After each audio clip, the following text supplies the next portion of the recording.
It's slim pickings out there, And Tinder, John. you got to be careful on Tinder. That's true. I mean, that's, you know. That's what I hear, at least. I don't know. Right. I mean, personally. right. Do you know? We're not swiping on Tinder. Okay. We've just heard. Only on Fox Tonight. You've heard of online dating. We just spoke a little bit about it. But what about using virtual reality to interact with the opposite sex? Well, more and more people are turning to adult virtual reality in place of real intimacy. But could it damage your health? Could it damage your relationships? Our Christy Siefkin explains.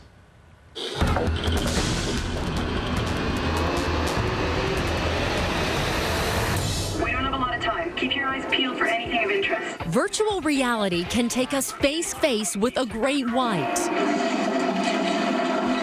or to the highest peak on Earth. But some are slipping on headsets for a steamier experience, virtual reality sex. It's instant gratification, and we are in a society where we love to have instant gratification, and this is very accessible, and sex feels really good. Dr. Morgan Francis is a therapist in Scottsdale, Arizona, specializing in sex and relationships.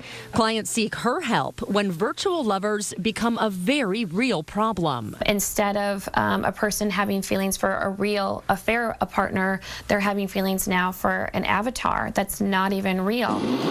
Just like mainstream games, adult virtual reality, or VR, takes gamers to an alternate world. Dr. Francis says users can often interact with the digital stars, and some VR headsets even release pheromones. Most people who experience VR are surprised by how actually realistic it is, and they feel as if they're transported into another space. Tristan Parrish-Moore is the creative director and founder at Broken Window Studios, a game developer in Phoenix, Arizona. He says developers are constantly upping their game.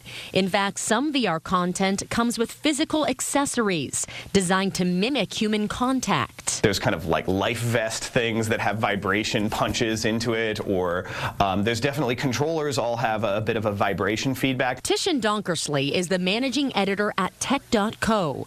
She says that this year's prestigious Consumer Electronics Show included demos of adult VR, proof of the demand for ever more lifelike experiences. They feel that they're in the game or they're in that environment, and so they get an emotional or an adrenaline response from that because you feel like, I'm here, I'm doing this. According to Piper Jaffray Investment Bank, the adult VR industry could rake in over $1 billion by 2020, just behind VR gaming and VR sports.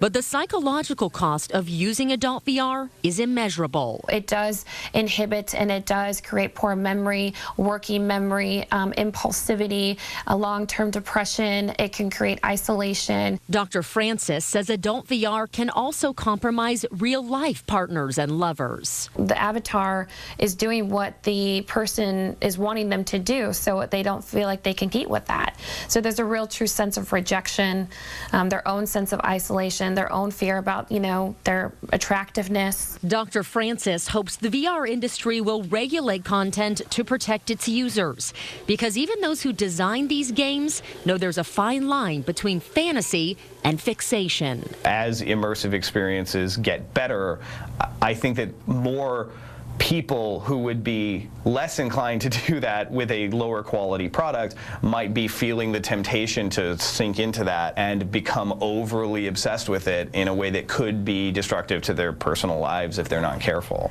Christy Siefkin, Fox 10 News. Still ahead, a dramatic scene playing out in front of the immigration office in